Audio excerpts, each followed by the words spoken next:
चला, धन्यवाद सर्वांचं धन्यवाद.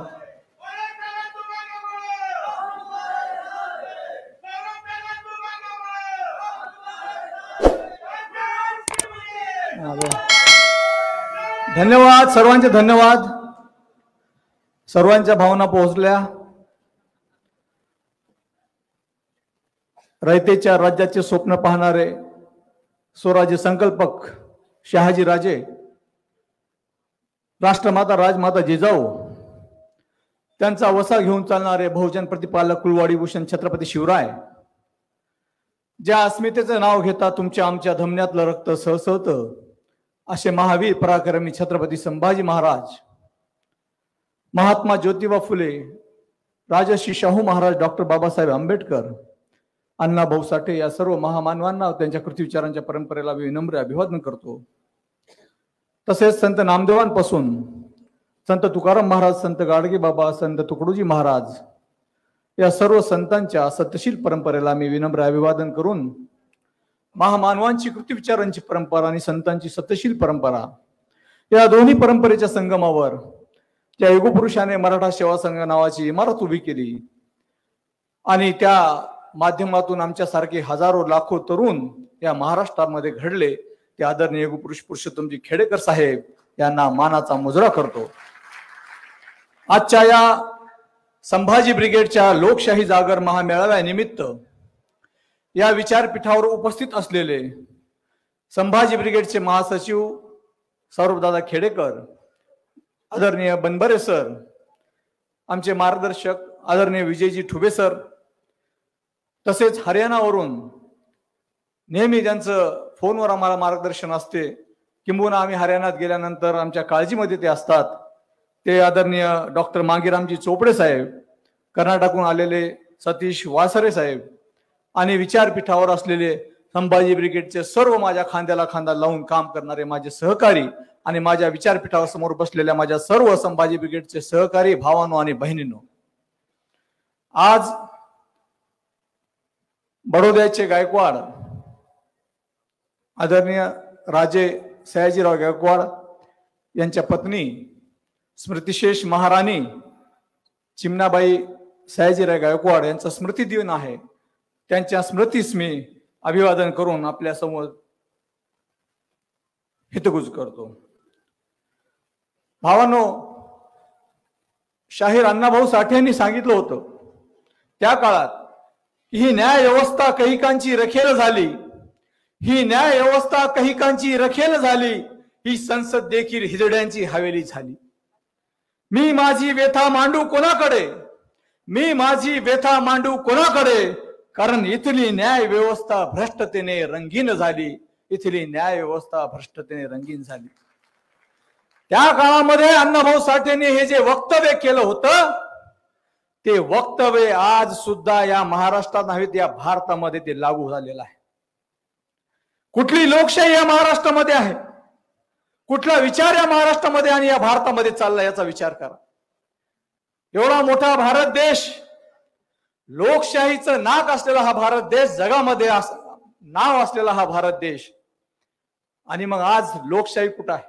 आणि म्हणून लोकशाही जागृत ठेवण्यासाठी शिवराय फुले शाहू आंबेडकर या महामानवांची विचारधारा घेऊन संभाजी ब्रिगेडच्या माध्यमातून संविधान व भारतीय लोकशाही वाचविण्यासाठी, निर्णायक लढा देण्यासाठी आपण हा लोकशाहीचा जागर ठेवलेला आहे. लोकशाहीचा जागर लोकशाहीचा विचार स्वराज्याचा ही भूमिका का घेतलेली आहे? कारण छत्रपती शिवाजी महाराजांना अभिप्रेत असलेलं स्वराज्य आता जर निर्माण करायचं असेल तर तुम्हा आम्हा सर्व कार्यकर्त्यांना, पदाधिकाऱ्यांना, गाव खेड्यातल्या कुसाबाहेर राहणाऱ्या सर्व लोकांना एकत्र येऊन काम करावं लागणार आहे. केवळ वाणीमध्ये शिवबा नाही पाहिजे, केवळ वाणीमध्ये महापुरुष नाही पाहिजे, तर त्यांच्या विचार आचरणात आणून आपण जगून हे स्वराज्य निर्माण करण्याची जबाबदारी आपली आहे. काय झालं आज भारतामध्ये? आता आमच्या अगोदरच्या वक्त्यांनी सांगितलं की भारतामध्ये कुस्तीवीर असलेली माझी बहीण विनिशा फोगाट कपट कारणानं तिचा बळी घेतला. हे या भारतीय संस्कृतीला शोभते का? अवघ्या 100 ग्रामचं वजन कमी पडलं आणि माझ्या बहिणीला तिथून बाद केलं. अरे ज्या बहिणीच्या माध्यमातून आज तुम्ही लाडकी बहीण म्हणता, पण ज्या आमच्या या भगिनीच्या माध्यमातून या भारतामध्ये गोल्ड मेडल स्वर्ण पदक येणार होतं, तिथं कपटकारण करून तुम्ही तिला तिचं स्वर्ण पदकापासून वंचित केलेलं आहे. परंतु एक लक्षात घ्या, या महाराष्ट्रामध्ये या भारतामध्ये लोकशाही जिवंत ठेवण्यासाठी संभाजी ब्रिगेड आहे. संभाजी ब्रिगेड आणखी जिवंत आहे आणि म्हणून मी या सभागृहामध्ये या लोकशाही जागर मेळाव्याच्या महामेळाव्याच्या निमित्तानं आपल्याला सन्मानपूर्वक आणि जबाबदारीनं सांगतो की भारत के सम्मान में संभाजी ब्रिगेड मैदान में. ज्या माझ्या भगिनीला स्वर्ण पदकापासून वंचित ठेवून या देशातील भांडवलशाही, या देशातील संघवादी लोकांनी तिला दूर ठेवलं त्या मेडल पासून, मी जाहीर आव्हान करतो, इथं जाहीर करतो की कुस्तीची पंढरी असलेली आमची कोल्हापूर नगरी, ज्या शाहू महाराजांनी 1912 मध्ये तिथं खाशाबाग मैदान सुरू केलं होतं, माझ्या कोल्हापूर आणि सर्व महाराष्ट्रातल्या भारतभरातल्या लोकांसाठी कुस्तीची पंढरी निर्माण केली. त्या कुस्तीच्या पंढरीमध्ये सप्टेंबर महिन्यामध्ये आपण सन्मानपूर्वक विनिशा फोगट यांना बोलून या महाराष्ट्रातर्फे सन्मानपूर्वक गोल्ड मेडल प्रदान करू आणि या देशाच्या प्रधानमंत्र्याच्या नाकावर ठिचून आपण तो गोल्ड मेडल देऊ. ही भूमिका आपल्याला घ्यावी लागणार आहे. म्हणून आज आपण बघतोय निवडणुकीचा वेग आलेला आहे. भारतभरामध्ये वेगवेगळ्या राज्यात विधानसभाच्या निवडणुका होत आहेत. हरियाणामध्ये आहे, वेगवेगळ्या राज्यामध्ये आहे, तशी महाराष्ट्रामध्ये सुद्धा आहे. परवा टीव्ही चॅनलवर बघत असताना मी पाहिलं, या देशाचे चीफ इलेक्शन कमिशनर सन्माननीय राजीवजी कुमार यांनी काय सांगितलं की महाराष्ट्रामध्ये जसं हरियाणा मधल्या तारखा जाहीर केल्या, क्यों मांगेराम जी, हरियाणा में इलेक्शन उन्होंने डिक्लेअर कर दिए, पण महाराष्ट्रातले इलेक्शन डिक्लेअर केले नाही. कारण इथं हे घरफोडे पक्षफोडे सरकार या महाराष्ट्रामध्ये आहे आणि यांना काहीतरी आता यांच्या बाजूने काहीतरी करायचं, हे प्रचंड मोठं षडयंत्र महाराष्ट्रात रचलं जात आहे. आणि त्या राजीव कुमारनं काय सांगितलं की महाराष्ट्रामध्ये पाणी आहे, अनेक अडचणी आहेत, त्यामुळे आम्ही महाराष्ट्राचं इलेक्शन पुढे ढकलणार आहे. 26 नोव्हेंबर ही आपली महाराष्ट्राची तारीख आहे, निवडणुका संपन्न होऊन मुख्यमंत्री विराजमान होण्याची. परंतु यांनी काय सांगितलं की डिसेंबर पर्यंत त्या निवडणुका जाऊ शकतात. म्हणजे 26 नोव्हेंबर नंतर या महाराष्ट्रामध्ये काय होणार, राष्ट्रपती राजवट लागू होणार. मग राष्ट्रपती राजवट लागू झाली म्हणजे सरकार कोणाचं राहणार, पूर्णतः केंद्राचं. केंद्रात सरकार कोणाचं आहे, भाजपचं. एनडीए भाजप जे असेल, मग केंद्रात हे सरकार आहे. तर या आमच्या जे गद्दार बयाड बेल्ले आहेत, शिंदे आणि पवार, यांचं डोकं जागेवर आहे का की या माध्यमातून 6 महिन्यापर्यंत निवडणुका इलेक्शन कमिशन पुढे नेऊ शकते. मग डिसेंबर मध्येच निवडणुका होतील कशावरून, एकदा राष्ट्रपती राजवट लागू झाल्यावर. मग या 6 महिन्यामध्ये या राज्यावर केवळ आणि केवळ तो नागपूरच्या रेशीम बागेत तयार झालेला फसनवीस राज्य कारभार करेल आणि हे दोन्ही मुख्यमंत्री आणि उपमुख्यमंत्री बाद होतील. यांचं काही चालणार नाही आणि एक मुखी सत्ता या माध्यमातून ते राज्य कारभार करून करतील. आणि हे प्रचंड मोठं षडयंत्र या महाराष्ट्रात, आणि हे आपले लोक गद्दारी करून त्यांच्यासोबत जाऊन त्यांच्या मांडीला मांडी लावून बसून या महाराष्ट्राचा घात करत आहेत, याचा विचार आपण केला पाहिजे. आणि म्हणून येणाऱ्या विधानसभेसाठी सुद्धा आपल्याला प्रचंड ताकदीने तयार राहावं लागणार आहे. कारण हे वेगवेगळ्या योजना आणून देतील. महाराष्ट्रामध्ये सरकारी योजनांची खिरापत वाटण्याचं काम यांनी सुरू केलेलं आहे. सरकारी योजना, लाडकी बहीण योजना, लाडका भाऊ योजना. काय आहे लाडकी बहीण योजना? आज माझ्या बहिणीला, आज इथं माझ्या बहिणी आहेत, खरंच त्या लाडक्या बहिणीचा फायदा आपल्याला होणार आहे का? नाव लाडकी दिलं, परंतु महाराष्ट्र आज धगधगता महाराष्ट्रात जळतोय। काय अवस्था महाराष्ट्राच्या माझ्या भगिनींची, कुठे आहेत माझ्या महिला आणि माझी बहिणी सुरक्षित, याचा विचार आपण केला पाहिजे। आज बदलापूरचं कांड झालं, आत्ताच एक बातमी आली की बदलापूरची तपासणी सुरू असताना त्या मुख्याध्यापिकेने जबाब दिला की मुलीच्या सायकल चालवण्यामुळे तिला तिच्या अवघड जागी इजा झाली, त्यामुळं ते तसं प्रकरण झालेलं आहे, तिचं बाकी काही झालेलं नाही। अरे काय महाराष्ट्र ठेवलाय तुम्ही, कुठं नेऊन ठेवलाय आमचा महाराष्ट्र? काय बोलताय तुम्ही? 3 वर्षाची मुलगी, 6 वर्षाची मुलगी आणि सायकल चालवताना तुम्ही असं झालं असं म्हणता, कुठं ठेवला आहे महाराष्ट्र? आणि म्हणून हा असंतोष जो महाराष्ट्रामध्ये निर्माण झालेला आहे, ते बदलापूर असेल, अकोला असेल, कोल्हापूर असेल, या पुणे असेल आणि अनेक भागामध्ये, कधी महाराष्ट्रामध्ये, या महाराष्ट्रामध्ये महापुरुषांचा महाराष्ट्र आहे, संतांची चळवळ असलेला महाराष्ट्र आहे, शांत आणि सुसंस्कृत असलेल्या महाराष्ट्रामध्ये कधी असं झालं नव्हतं। परंतु हे या मिंदे सरकार आणि या भाजप सरकारच्या काळामध्ये होते, याचा विचार करण्याची गरज आपल्याला आहे। आणि म्हणून अशा वेळेस तुम्ही सांगता की आम्ही आता फास्ट ट्रॅक कोर्ट लावू। 22 जुलै 2016 श्रद्धाताई आमची कोपर्डीची अत्याचार झाला होता, त्यानंतर महाराष्ट्रात मोर्चे निघाले, त्यावेळेस फडणवीस सरकार होतं, त्यांनी सांगितलं की आम्ही फास्ट ट्रॅक कोर्टामध्ये निर्णय घेऊ। आज तारीख काय आणि व सरकारी वकील कोण दिले होते? हे उज्ज्वल निकम, आता भाजपच्या तिकिटावर उभे राहिले होते निवडणुकीला, परत सरकारी वकील झाले।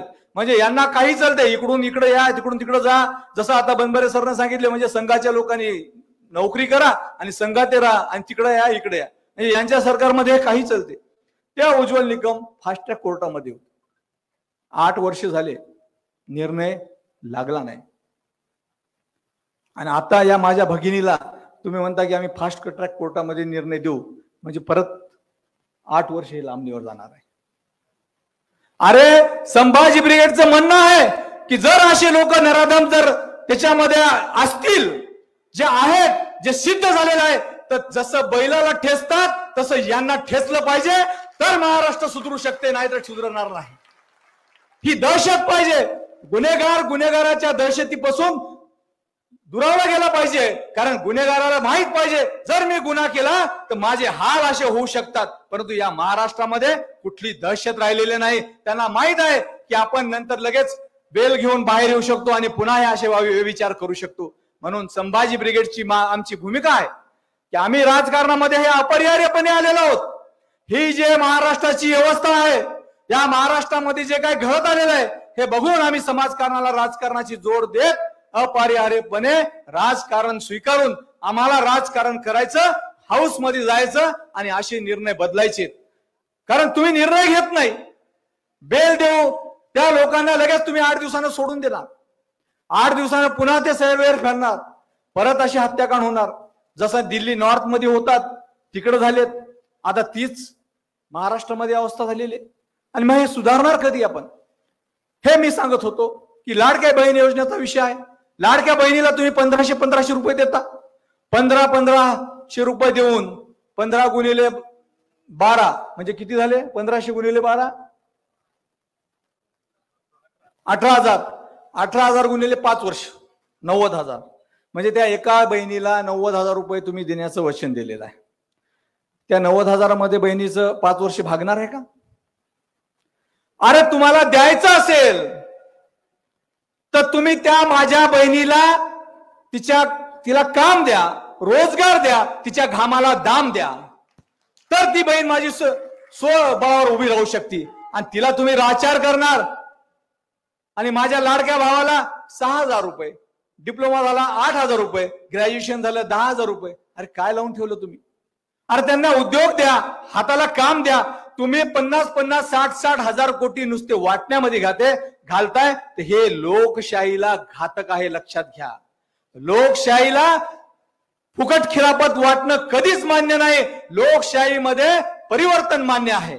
आपण नेहमी सांगतो भिकाऱ्याला भीक देणं ही सेवा आहे, परंतु भिकाऱ्याला भीक मागण्याची पाळी येऊ नये अशी व्यवस्था निर्माण करणं हे परिवर्तन आहे।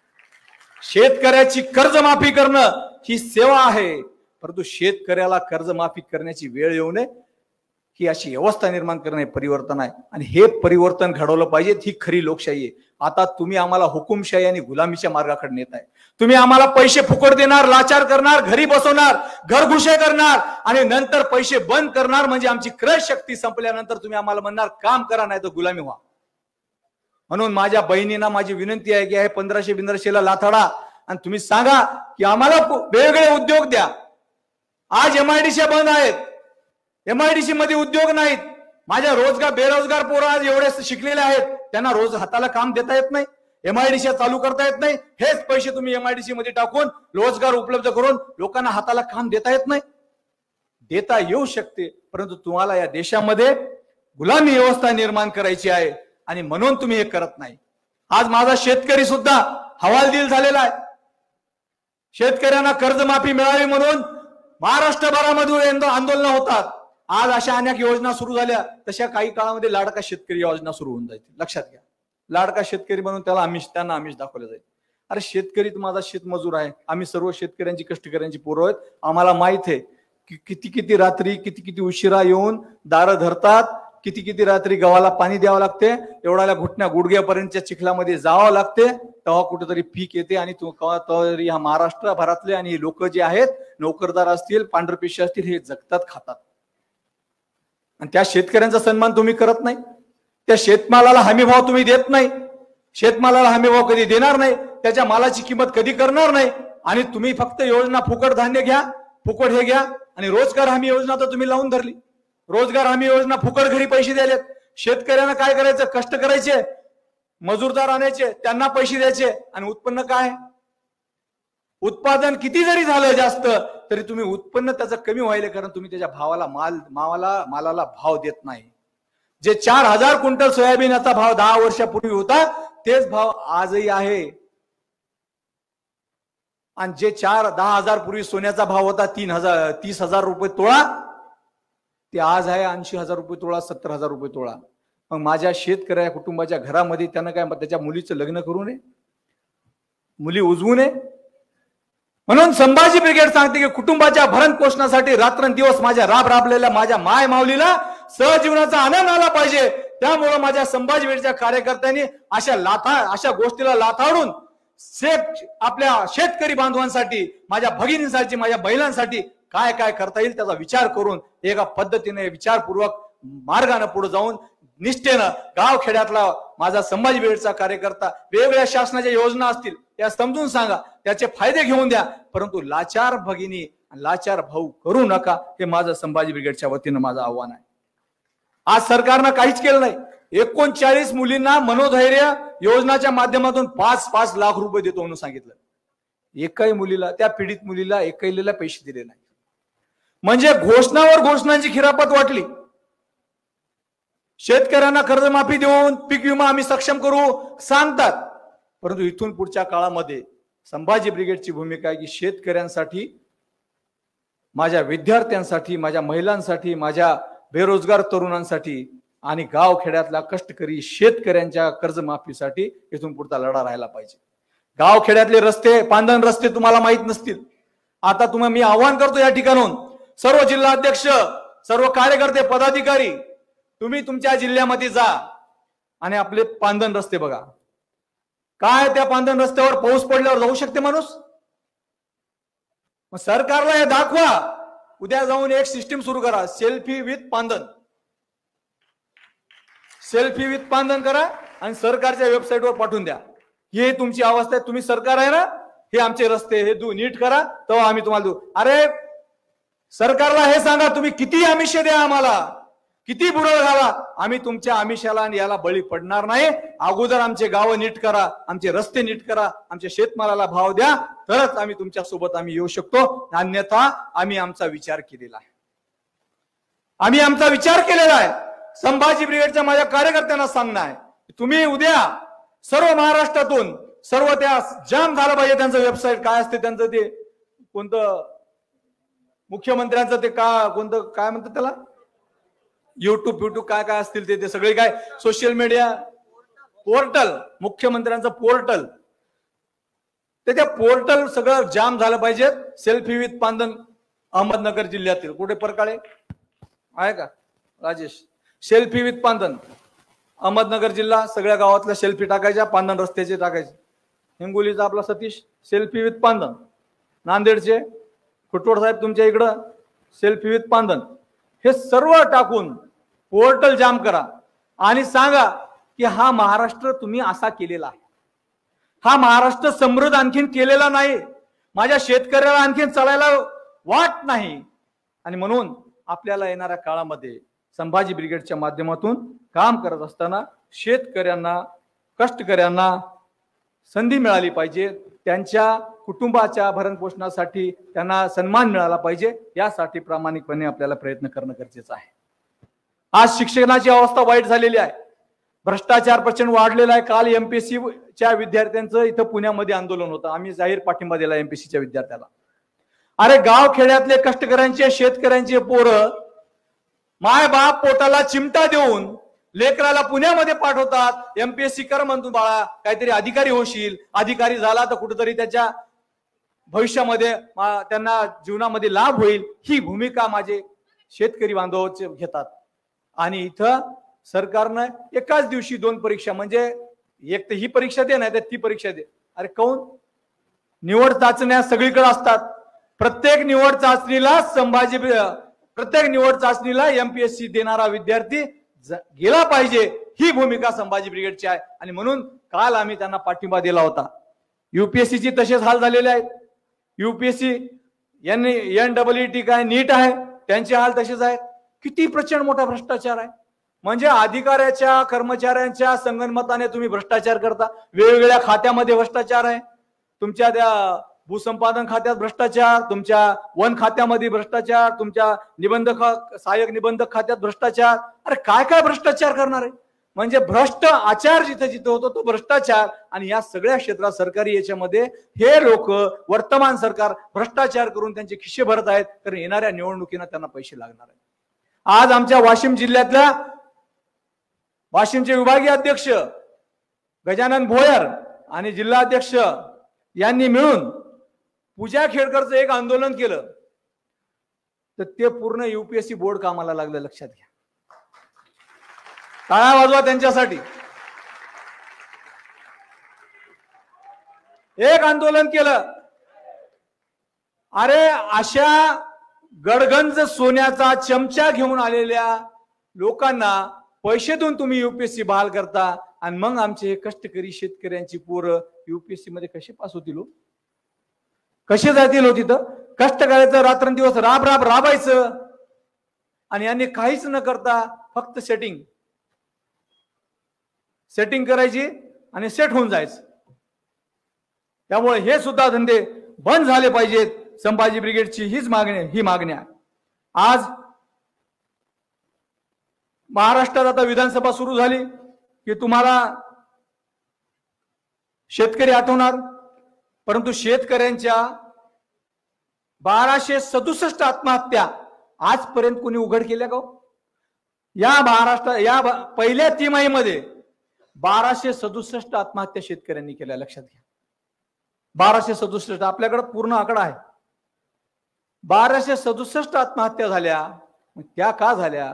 मग माझा शेतकरी, त्याचं आत्मबल, त्याला आत्मसुरक्षा आपण देणार आहोत की नाही? आज विधानसभेचं बिगुल वाढल्यानंतर सगळ्या योजना, सगळा अजेंडा ठेवणार. त्या सोबतच छत्रपती शिवाजी महाराजांचं नाव घेतल्याशिवाय यांचं पूर्ण होणार नाही. छत्रपती शिवाजी महाराजांचं नाव घेत नाहीत तोपर्यंत यांचा अजेंडा पूर्ण होत नाही. कारण छत्रपती शिवाजी महाराजांचं नाव घेतल्याशिवाय यांना मत मिळणार नाहीत. त्यामुळे परत एक नवीन गाजर आपल्या समोर येणार. शिवस्मारक आम्ही बनवणार. हे अजेंडा आपल्याला येणार. दर 5 वर्षाला येतो. 25 वर्षापासून हेच धंदा चालू आहे. शिवस्मारक आम्ही बनवणार. संभाजी ब्रिगेडनं मागणी केली होती की शिवस्मारक हे अरबी समुद्रामध्ये होऊ शकत नाही. शिवस्मारक हे जमिनीवर झालं पाहिजे. कारण सर्वसामान्य लोकांना, सर्वसामान्य शेतकरी, कष्टकरी, मजूरदार लोकांना सुद्धा शिवाजी महाराजांचं दर्शन, त्यांच्या इतिहासाचं दर्शन, सत्यदर्शन झालं पाहिजे. म्हणून शिवस्मारक जमिनीवर झालं पाहिजे. आणि ती जमीन म्हणजे चांगल्यात चांगली जमीन असेल ती राजभवनाची जागा आहे. त्या राजभवनाच्या जागेवर शिवस्मारक करा असं 25 वर्षापासून आपण सांगतोय, परंतु सरकार म्हणते नाही अरबी समुद्रात. आणि आज काय झालं अरबी समुद्रामध्ये? 2700 कोटी रुपये खर्चून अरबी समुद्रामध्ये शिवस्मारक ची तयारी केली, परंतु एकही वीट तिथं लागली नाही, परंतु 2700 कोटी रुपये पाण्यामध्ये गेले. 2016 मध्ये जलपूजन केलं या देशाचे प्रधानमंत्री यांनी येऊन, आणि 2700 कोटी रुपये पाण्यामध्ये गेले. पाण्यामध्ये गेले म्हणजे या सरकारच्या, या भाजपच्या संघवाल्याच्या खिशात गेले, हे तुम्ही लक्षात घ्या. 2700 कोटी मध्ये केवढं मोठं भव्य दिव्य राजभवनावर एखादं स्मारक उभं राहिलं असतं याचा विचार करा. परंतु आता हे सरकार करण्याच्या मानसिकतेत नाही, कारण ही छत्रपती शिवाजी महाराज ही आमची अस्मिता आहे. छत्रपती शिवाजी महाराजांनी या देशाला स्वराज्य दिलं, ते स्वराज्य निर्माण करायचा पण आम्ही घेतलेला आहे. आणि त्या छत्रपती शिवाजी महाराज जर आमची अस्मिता असेल तर त्यांचं शिवस्मारक झालं पाहिजे, कारण ती आमची प्रेरणास्थान आहे. जगामध्ये लोकांना प्रेरणास्थान नाही म्हणून काल्पनिक प्रेरणास्थान निर्माण करतात, परंतु इथं छत्रपती शिवाजी महाराज एक डॉलर आहे. कारण असं म्हणतात की प्रदेशामध्ये लोक ज्यावेळेस विचारतात की भारताची, रवींद्रनाथ टागोरांना विचारलं की भारताची एका वाक्यात ओळख काय, तर त्यांनी सांगितलं की बुद्ध महावीरांचं तत्वज्ञान आणि छत्रपती शिवाजी महाराजांचा पराक्रम ही माझ्या भारताची ओळख आहे. आणि मग ही भारताची ओळख जर मिटू द्यायची नसेल, ही प्रेरणा आमच्या मनामनात आहे, परंतु या देशामध्ये सर्वोच्च ठिकाणी, या मुंबई ठिकाणी आपल्याला प्रेरणा बसवायची असेल तर राजभवनावर शिवस्मारक झालं पाहिजे. आणि मी या ठिकाणाहून जाहीर करतो की संभाजी ब्रिगेड त्या राजभवनावर जाऊन कुदळ मोर्चा घेऊन कुदळ मारून तिथं भूमिपूजन करणार. येत्या या आठवड्यामध्ये आम्ही तो निर्णय घेऊ, कारण आताच सौरभ दादांनी सांगितलं इथं संभाजी राजांचा पुतळा बसवायचा. संभाजी राजांच्या पुतळ्याचं आंदोलन झालं की शिवस्मारकाचं आंदोलन आपल्याला ताब्यात घ्यायचं आणि कुदळ मारायची आणि शिवस्मारक आपल्याला करायचं. कारण 25 वर्षापूर्वी आपण मनी ऑर्डर करून पैसे पाठवले होते सरकारला की तुमच्याच्यानं जर होत नसेल शिवस्मारक तर आम्ही पैसे देतो, आमच्या पोटाला चिमटा घेऊ, 8 दिवस जेवण नाही करणार आम्ही, पण पैसे तुम्हाला देऊ, तुम्ही शिवस्मारक उभारा. परंतु या सरकारनं उभारला नाही. आम्ही उभारू म्हणले, परंतु पैसे पाण्यामध्ये घातले. आणि म्हणून संभाजी ब्रिगेडच्या माध्यमातून येणाऱ्या काळामध्ये हा मुद्दा आम्ही घेणार आहे, कारण ही आमची अस्मिता आहे. आपल्या अस्मिता, आपल्या प्रेरणा आपण जपल्या पाहिजे आणि कायम आपण जपत आलेलो आहोत. नेहमी आम्ही संभाजी ब्रिगेडच्या माध्यमातून वेगवेगळे आंदोलन आमच्या महाराष्ट्रभरामध्ये होतात. वेगवेगळे आंदोलन आम्ही केले. वेगवेगळ्या आंदोलनाच्या माध्यमातून भांडारकर असो, वाघ्या कुत्रे असो, तुमचं हे गडकरी पुतळा असो, तो दादू कोंडदेव काढण्याचा असो, हे सगळे पुतळे काढण्याचं काम आपण केलं. कारण हे पुतळे काढले यामुळं, कारण हे विकृत इतिहास आपल्या समोर होता. खरा इतिहास दाखवण्याचं आपण काम केलं. संभाजी ब्रिगेडची विचारधारा टिकून ठेवण्याचं काम केलं. परंतु काय झालं आता, जसं या महाराष्ट्राला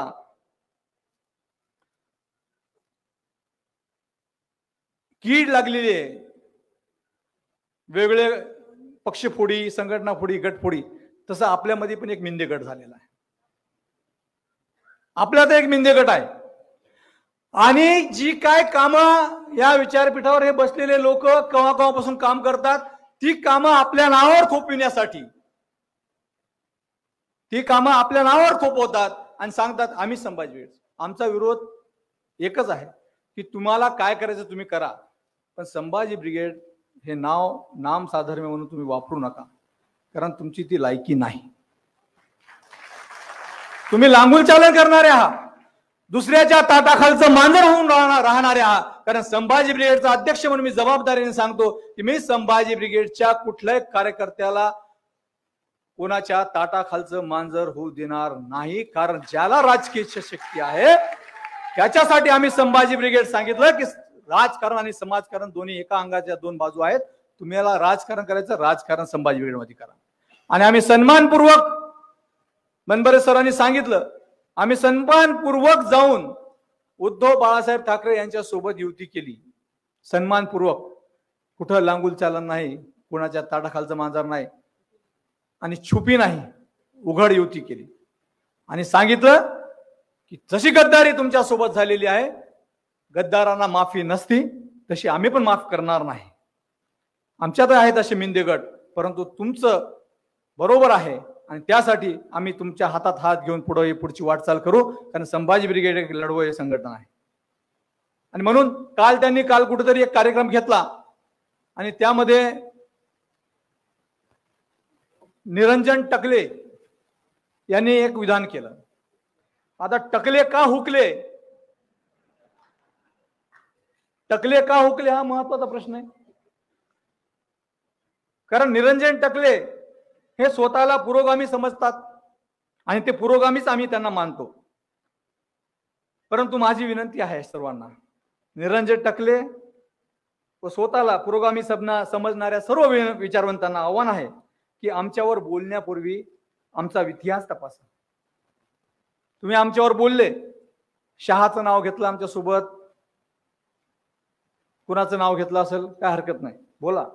पण आम्ही मोदी शहा किंवा RSS नाही, लक्षात ठेवा. आम्ही संभाजी ब्रिगेडचे आहोत. शिव फुले शाहू आंबेडकर यांचे लढवय मावळे आम्ही आहोत. गद्दार तोतयांचे ऐकून तुम्ही जर असे विधान केलं असेल तर हा तुमचा बालिशपणा इथं आहे. आम्ही इतके दिवस तुम्हाला विचारून समजत होतो, परंतु तुम्ही तुमची पातळी, तुमच्या वैचारिक प्रगल्भतेची पातळी, तुमचे विचार करण्याची तत्परता आणि तुम्ही तर तुम्हाला काय म्हणतात त्याला, स्वतःला विचारवंत, अभ्यासक आणि शोध पत्रिका असे तुम्हाला स्वतःला समजता. आणि मग तुम्हाला शत्रू आणि मित्र कोण आहेत कळत नसेल तर ही या महाराष्ट्रासाठी तुमच्या विचारवंत म्हणून म्हणण्यासाठी शोकांतिका आहे. आणि जर तुम्हाला संभाजी ब्रिगेड समजली नसेल तर मी आता स्वतः येऊन तुम्हाला संभाजी ब्रिगेड तिथं समजवतो की काय संभाजी ब्रिगेड आहे. कारण हे महाराष्ट्रात चालत आहे, हे चालणार आहे, पण इथं कुठंतरी आपल्याला याला तडा द्यावा लागणार आहे. आपल्यातलेच कुठे कोणीतरी जाऊन आपल्या हितासाठी वेगळ्या पद्धतीने हे करत असतात. आणि तसंच आम्ही संभाजी ब्रिगेडचे हे कार्यकर्ते आहेत. आम्ही काय सोन्याचा चमचा तोंडात घेऊन जन्माला आलेलो नाही. आम्ही कष्टकरी शेतकऱ्यांची पोरं आहोत आणि संभाजी ब्रिगेड वाढवण्यासाठी या महापुरुषांची विचारधारा आदरणीय खेडेकर साहेबांनी आमच्या हातात दिली आणि ही विचारधारा नेटानं पुढे नेण्याची जबाबदारी, ही विचाराची रेग पुढे नेत रेग ओढत पुढे नेण्याची जबाबदारी आमची. त्यामुळं आम्हाला अशा फालताड लोकांबद्दल बोलायचं पण नाही, परंतु तुमचा विषय क्लिअर झाला पाहिजे की अशा हरामखोर लोकांना, अशा भांडवलदाराच्या पायते चोळणाऱ्या लोकांना कुठेतरी आपण धडा शिकवलाच पाहिजे. आपण विचारानं पक्के आहोत, आपण सगळे संघटित आहोत. तुम्ही निश्चित काय करायचं करा. अरे संभाजी ब्रिगेडनं सगळ्या लोकांना सगळं कामं सांगितलेलं आहे. बूट पॉलिश पासून तेल मॉलिशचे उद्योग आम्ही सांगितले. आमच्याकडे काम करणारे लोक काय सगळे रिकामे नाहीत, उद्योग व्यवसाय करून ही विचारधारा सांभाळणारी लोक. परंतु हेतुपुरस्सरपणे तुम्ही जे काही कटकारस्थान रचून आपल्याला हे केलेलं आहे त्याबद्दल मी त्या टकलेंचा विषय आता आपण सोडून देऊ, ते नंतर मी माझ्या पातळीला सांभाळतो. परंतु या देशामध्ये आता एक धगधगता विषय चालू राहिलेला आहे, आरक्षणाचा. आरक्षणाचा विषय महाराष्ट्रामध्ये संभाजी ब्रिगेडने गेल्या 32 वर्षापासून आपली मागणी केली होती की मराठा समाजाचा सरसकट ओबीसी मध्ये समावेश झाला पाहिजे. ही मागणी गेल्या 32 वर्षापासूनची आपली होती. आपण सर्व ज्या ज्या सामाजिक संघटना होत्या त्या सामाजिक संघटनांना सांगितलं की संवैधानिक आरक्षण हेच आहे, तुम्ही हीच मागणी करा. परंतु वेगवेगळ्या पद्धतीने अनेक संघटनांनी आरक्षण मागितलं, आरक्षण आणखीनपर्यंत मिळालं नाही. परंतु आज आपल्याला अत्यंतिक आनंद आहे की आज महाराष्ट्रातल्या सर्व संघटना एक संघ होऊन या एका मागणीवर ठाम आलेल्या आहे की मराठा समाजाचा सरसकट ओबीसी मध्ये समावेश करावा. आणि मग आज ते मनोज जरांगे पाटील असतील, कष्टकऱ्यांचा शेतकऱ्यांचा मुलगा आहे, त्याच्या माध्यमातून काय होणार, आज महाराष्ट्रामध्ये मराठा आरक्षणाचा लढा उभा राहिला. जे आपण काम करतोय ते काम पुढे जर जात असेल आपण सुद्धा अशा कामाला सहकार्य केलं पाहिजे. आणि आज महाराष्ट्रात आपण सगळ्या पद्धतीने सहकार्य करतो. परंतु संभाजी ब्रिगेडची ही भूमिका आहे की मराठा आरक्षण तर झालंच पाहिजे, परंतु या महाराष्ट्रामध्ये जातनिहाय जनगणना झाली पाहिजे. कारण तुम्ही आरक्षणाच्या मुद्द्यावर ओबीसी आणि मराठा हे जे वाद निर्माण करून ठेवलेला आहे, ते वाद कुठेतरी आता निवळणं गरजेचं आहे. ते संभाजी ब्रिगेडची जबाबदारी आहे. संतोष शिंदेनी सांगितलं की ओबीसी बांधव कुठंच वादात नाहीत, ओबीसी बांधव आपल्या सोबत आहेत. आज आपल्या सभागृहामध्ये अनेक ओबीसी बांधव आहेत, ते आपल्या सोबत आहेत, आरक्षणाच्या सोबत आहेत. त्यांना माहित आहे की मराठा समाजाचं जीवनमान राहणीमान आणि ओबीसीचं जीवनमान राहणीमान सारखंच आहे. त्यांना सुद्धा न्याय मिळाला पाहिजे, त्यांना सुद्धा प्रतिनिधित्व मिळालं पाहिजे. कारण आरक्षण हे नुसतं आरक्षण असं नसून आरक्षणाचा विचार हा वस्तुनिष्ठ दृष्टिकोनातून निघालेला आहे. धर्म, वंश, जात, लिंग किंवा जन्मस्थान या आधारावर केला जाणारा भेदभाव आज आपल्या देशामध्ये आहे. आणि म्हणून हा भेदभाव समाप्त होऊन समाजातील सर्व लोकांना समतेचा हक्क प्राप्त होऊन त्यांना प्रतिनिधित्व प्राप्त व्हावे, हा आरक्षणाचा प्रमुख उद्देश आहे. त्यामुळे त्यांना प्रतिनिधित्व मिळवायचं असेल, समतेचा उद्दिष्ट सफल करायचं असेल तर आरक्षण मिळालं पाहिजे. परंतु हे मिळण्यासाठी जातनिहाय जनगणना सुद्धा केली पाहिजे. जातनिहाय जनगणना केल्यामुळे मधल्यानंतर दूध का दूध, पाणी का होईल, पाणी का पाणी होईल. आणि गरज पडली तर विशेष घटना दुरुस्ती करून तुम्ही आरक्षणाची मर्यादाही वाढवू शकता आणि आरक्षण देऊ शकता. 50% आरक्षण म्हणजे काय लक्ष्मण रेषा लिहून ठेवलेली आहे का कोणी? याच्यावर आरक्षण देता येत नाही म्हणून? संसदेला तो अधिकार आहे, परंतु या संसदेला हे करायचं नाही. जातीय तेढ निर्माण करायची, भावाभावात जावाजावात भांडणं लावायचे, वाद निर्माण करायचा, वेगळ्या प्रांतामध्ये वेगळ्या राज्यांमध्ये वाद निर्माण करायचे, हे प्रचंड मोठं षड्यंत्र या महाराष्ट्रामध्ये आहे. आणि ह्या मराठा आरक्षणाच्या माध्यमातून सुद्धा हेच षड्यंत्र हे लोक रचत आहेत. आणि म्हणून वेगवेगळ्या ठिकाणी कधी कुठं ओबीसी मोर्चे तर कुठं मराठा आरक्षण मोर्चे आणि दाखवण्याचा प्रयत्न करतात की हे एकमेकाला शिवी घालतात. गेली 32 वर्ष हा महाराष्ट्र शांत ठेवण्याचा प्रयत्न संभाजी ब्रिगेडने केलेला आहे. दंगलमुक्त महाराष्ट्र हे मिशन घेतलेलं आहे. परंतु आज सुद्धा आपल्याला त्याच ताकदीने काम करावं लागणार आहे.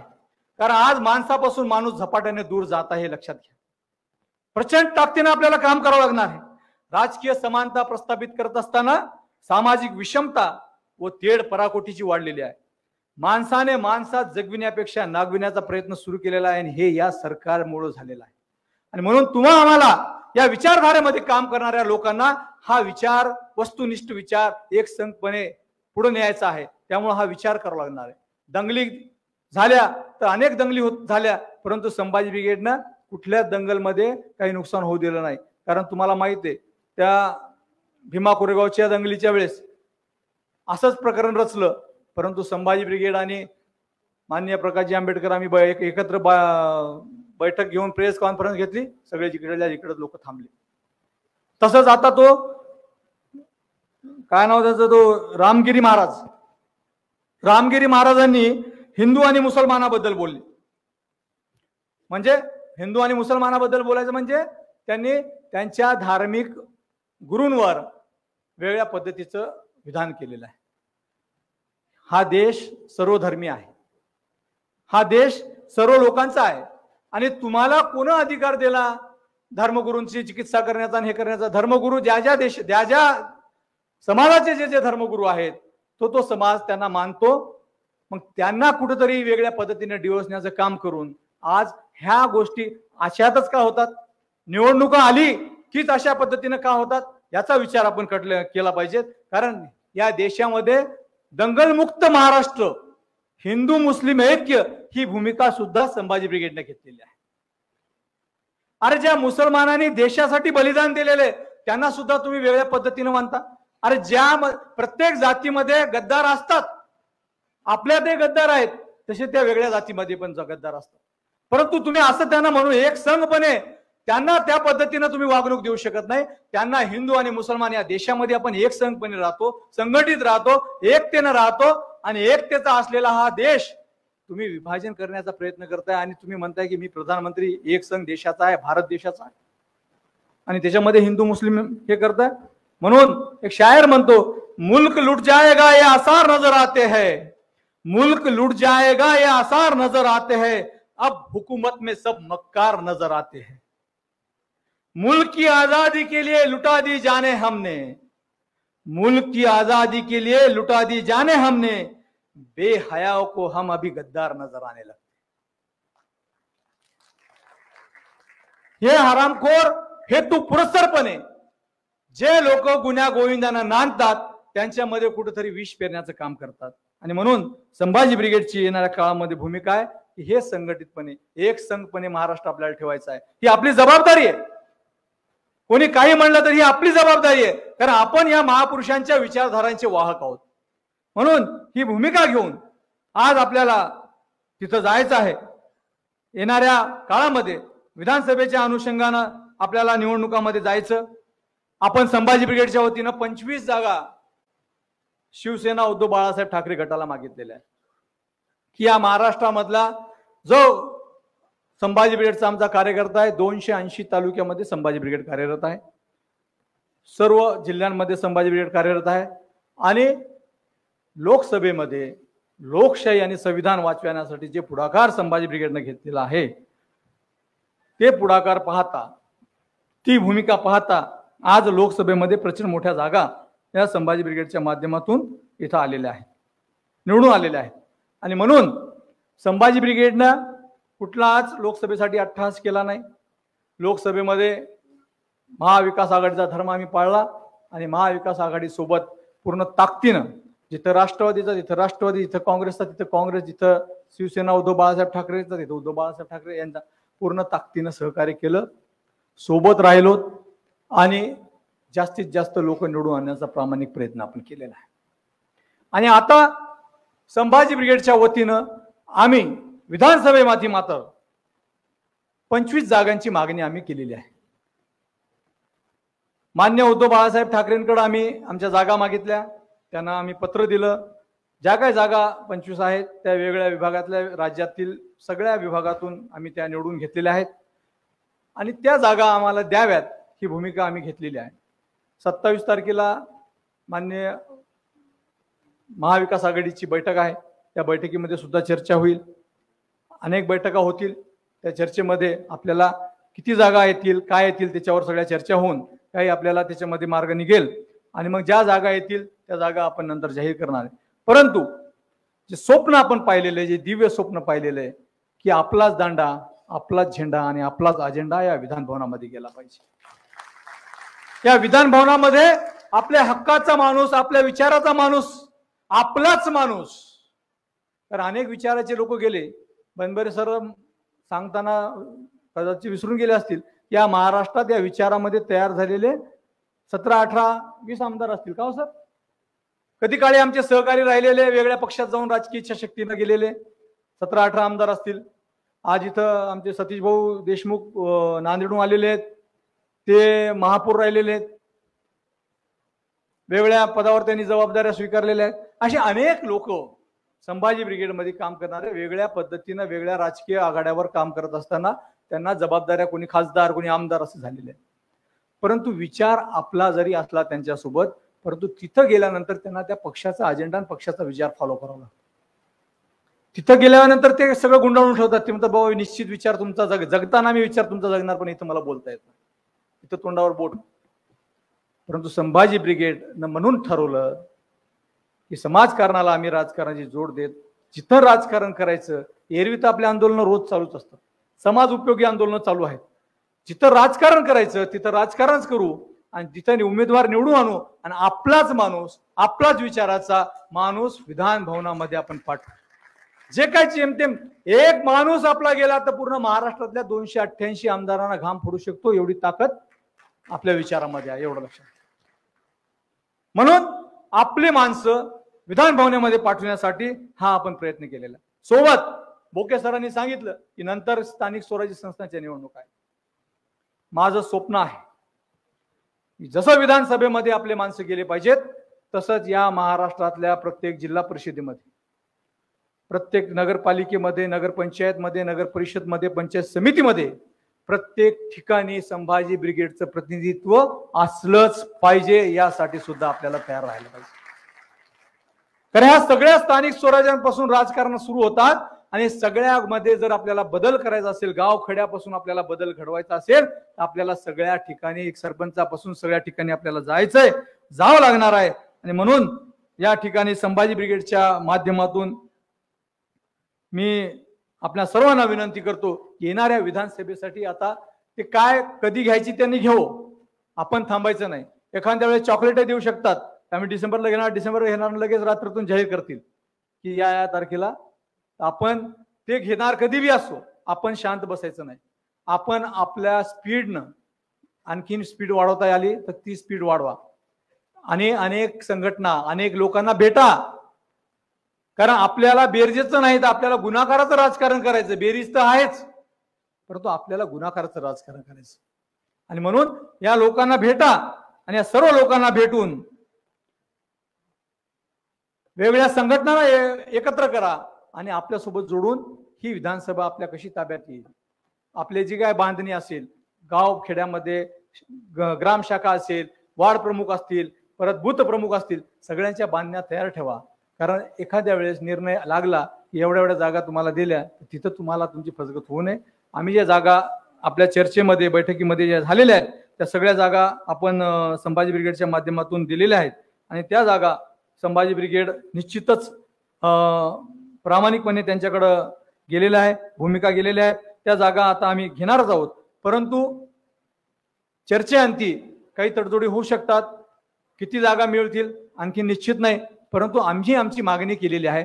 सर्व पदाधिकाऱ्यांचा सन्मान करत आम्ही आमची मागणी केलेली आहे, परंतु जिथं वाटाघाटी होतील, कारण आज 3 पक्ष तिथं आहेत, 288 जागा आहेत आणि पक्ष 3 आहेत आणि म्हणून या 3 पक्षामध्ये आपल्याला 25 जागा मिळवून घ्यायच्या आहेत। त्यामुळं वेगळ्या स्तरावर त्या चर्चा आहे, कोणत्या गटातून कोणत्या किती जागा, त्या सगळं आपल्याला मिळणार। परंतु संभाजी ब्रिगेडच्या माझ्या सर्व कार्यकर्त्यांना माझी विनंती आहे की आपण सर्वांनी ताकदीनं येणाऱ्या विधानसभेच्या तयारीसाठी जावा। लोकशाही जागर महामेळाव्याच्या निमित्तानं आपण सर्वजण इथं आलात, जाताना सगळ्यांनी आनंदानं सुखरूप जावं। परंतु या प्रसंगी एकच सांगतो की काही आंदोलनं आपल्याला जी करायची आहेत, जी मी सांगितलेले की कुदळ मोर्चा आपल्याला शिवस्मारकावर न्यावाच लागणार आहे, शिवस्मारकासाठी भूमिपूजन आपल्याला करायचंच आहे। पुण्या येथील जसं सौरभदादांनी सांगितलं संभाजी महाराजांचं पुतळा आपल्याला बसवायचाच आहे, ही आपली प्रेरणास्थान आहे। तसंच शेतकऱ्यांसाठी कष्टकऱ्यांसाठी आंदोलन आपल्याला करायची आणि माझी जी भगिनी आहे विनिशा फोगट हिच्यासाठी कुस्ती पंढरीमध्ये कोल्हापूरमध्ये, कोल्हापूरचे लोक असतील तर लक्षात घ्या, तुम्ही मला आहेत का कोल्हापूरची मंडळी, कोल्हापूरकर सगळीकडे आहेत, ओके, वरी आहेत का, तर कोल्हापूर ही कुस्ती पंढरी आहे आणि आपल्याला तिथं भव्य दिव्य असा या शासनाच्या नाकावर ठिचून भारत के सम्मान में संभाजी ब्रिगेड मैदान में भूमिका घेऊन तिथं कार्यक्रम घ्यायचा। या तयारीला तुम्हाला लागायचं, तुम्हाला वेळ आणि स्थळ वेळ सांगेल, स्थळ आपलं खाशाबा मैदान फायनल आहे। तर ह्या काही गोष्टी आपल्याला करायच्यात आणि येणाऱ्या विधानसभेसाठी आपल्याला तयार राहावं लागणार आहे।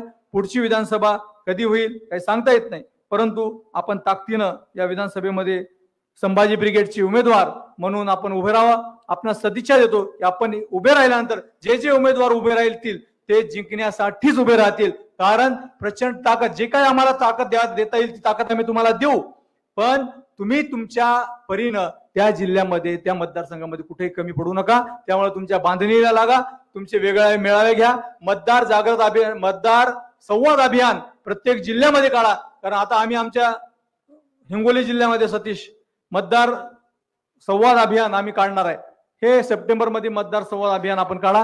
वेगवेगळे उपक्रम आपले सातत्याने जसे चालतात ते उपक्रम तर सातत्याने कराच, परंतु संभाजी ब्रिगेडची विचारधारा समाजाच्या शेवटच्या घटकापर्यंत नेत असताना आपण पोहोचा, एवढं मी या प्रसंगी सांगतो। आपणास प्रचंड वेळात आपण इथं बसलेला आहात, दुपारी 12 वाजल्यापासून शाहिरांचं अभिनंदन मी करतो। तसंच आज हे जे काही मोठा सोहळा आपण बघतोय, देखना सोहळा या बालगंधर्व मध्ये पुण्याच्या मध्यवर्ती ठिकाणी केलंय आणि पुणे पूर्ण संभाजी ब्रिगेड मध्ये केलंय, ते सर्व यांचे जे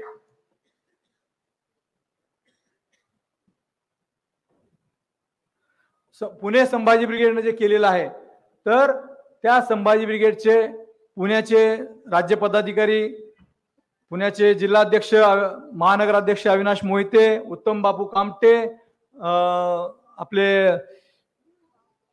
चंद्रशेखर घाटगे, संभाजी ब्रिगेडचे राज्याचे पदाधिकारी संतोषजी शिंदे, मनोजी गायकवाड, अभिमन्यू पवार, आणि ज्यांनी नियोजनाचे हे स्वीकारलेलं होतं ते आमचे संभाजी ब्रिगेडचे महासचिव सौरभदादा खेडेकर आणि सर्व गंगाधरजी बनबरे सर, पुण्यामधील सर्व संभाजी ब्रिगेडचे, त्यांना खांद्याला खांदा लावून काम करणारे सर्व सहकारी बांधव, माझ्या भगिनी, माझ्या बहिणी सुद्धा दिवस रात्र त्यांनी एकत्र केलं. मी वारंवार मीटिंग मध्ये बैठकाला येत होतो, त्यांना बघत होतो. प्रचंड ताकदीनं त्यांनी सगळ्यांनी काम केलं आणि हे एवढं यशस्वी करून दिलं. त्या सर्वांचं मी हार्दिक हार्दिक अभिनंदन करतो. आणि हीच प्रेरणा घेऊन आपण पुढं कुठं आंदोलन आयोजन करायचं तर ते ठरवा, कारण देणाऱ्याने देत जावे, घेणाऱ्याने घेत जावे, घेता घेता घेणाऱ्याने देणाऱ्याचे हातही घ्यावे. म्हणजे जी लोक काही देत असतात आणि तुम्ही आपण घेणारे असतो, आता ते देतात तर आपण सुद्धा पुढे देणारे झालं पाहिजेत. म्हणून पुणे जिल्ह्याला वाटलं की आपण आणखीन भव्य दिव्य असा कार्यक्रम संभाजी ब्रिगेडचा लोकशाही जागर मेळावा आपण करू, तर त्यांनी सुद्धा संपर्क करावा. संभाजी ब्रिगेडचे बनबरे सर आपले प्रवक्ते आणि महासचिव हे त्यामध्ये चर्चा करतील आणि आपण एक भव्य दिव्य असा पुढचा कार्यक्रम करू. तसंच 29 तारखेला शिवस्मारकाचा विषय आज माझ्याकडे आता आलेला आहे. कारण काही आपले जुने पदाधिकारी, जुने सहकारी ज्यांनी संभाजी ब्रिगेडमध्ये कधी कार्यरत होते, परंतु विचार तोच ठेवत शिवस्मारकासाठी आणि डॉक्टर बाबासाहेब आंबेडकर यांचा इंदू मिल येथे पुतळा होण्यासाठी आंदोलन सुरू केलेलं आहे. 28 तारखेचा त्यांचं धरणे आंदोलन आहे बहुतेक. आणि सर्व संभाजी ब्रिगेडच्या मुंबईकडच्या लोकांची इच्छा आहे की 29 तारखेला 29 ऑगस्टला आपण संभाजी ब्रिगेडच्या वतीनं शिवस्मारकासाठी राजभवनावर कुदळ मोर्चा घेऊन जावं अशी त्यांची भूमिका आहे का? तयारी आहे का? मुंबई, नवी मुंबई, ठाणे, पालघर आणि महाराष्ट्रातले उर्वरित लोक ज्यांना छत्रपती शिवाजी महाराजांबद्दल प्रेम आहे ते सर्व लोक तिथे ताकदीने येतील. तर आपण आज या महामेळाव्यामध्ये 29 ऑगस्ट शिवस्मारकाचं आपलं आंदोलन, राजभवनावर कुदळ मोर्चा निघेल. मी स्वतः त्या मोर्चाला येणार आणि त्या मोर्चामध्ये संभाजी ब्रिगेडचे असंख्य पदाधिकारी आपण तिथे जाऊ आणि आपली अस्मिता जागृत ठेवत या देशाची प्रेरणा जीवन ठेवण्याचं काम आपण करू. एवढं या प्रसंगी बोलतो. आपल्या सर्वांना आपल्या शुभेच्छा देतो आणि जाता जाता एक शेर सांगतो. कोटी कोटी कंठों ने गाया जिजाऊ माँ का गौरव गान है, कोटि कोटि कंठों ने गाया जिजाऊ माँ का गौरव गान है, एक रहे हैं एक रहेंगे हम संभाजी ब्रिगेड की संतान है. समझाएंगे नादानों को सोया देश जगाएंगे, गद्दारों के नापाक इरादे जड़ से कर मिटाएंगे. मिटे भेद मिट जाए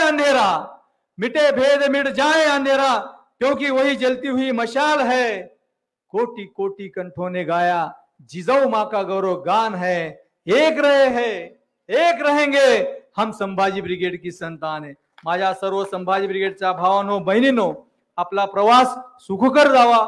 आपण शांततेने जावं. इथून निघाल्यानंतर कुठे येड्यावाकड्या ठिकाणी बसू नका, जाऊ नका, थांबू नका. नीट आपल्या घरचा रस्ता धरा. आपले घरचे सगळे लोक वाट बघतात. इथून चांगलं जेवण, चविष्ट जेवण पुणेकरांनी आपल्यासाठी सोयी ठेवलेलं आहे. चांगलं जेवणाचा स्वाद घ्या आणि नंतर जा. आभार प्रदर्शन, बसा 2 मिनिटं. आभार प्रदर्शन आणि राष्ट्रगीतानंतर हा समारोप होईल.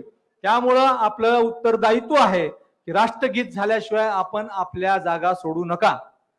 तर मी या प्रसंगी आपल्या सर्वांसोबत चर्चा करून माझे शब्द संपवतो. आपण पुनश्च एकदा आंदोलनामध्ये भेटत राहू, पुनश्च एकदा असे मेळावे घेऊ, परंतु आंदोलनामध्ये सातत्याने वेगळ्या जिल्ह्यामध्ये भेटत जाऊ. येत राहीन. जय जिजाऊ, जय शिवराय. धन्यवाद. आपल्या सर्वांना हार्दिक शुभेच्छा.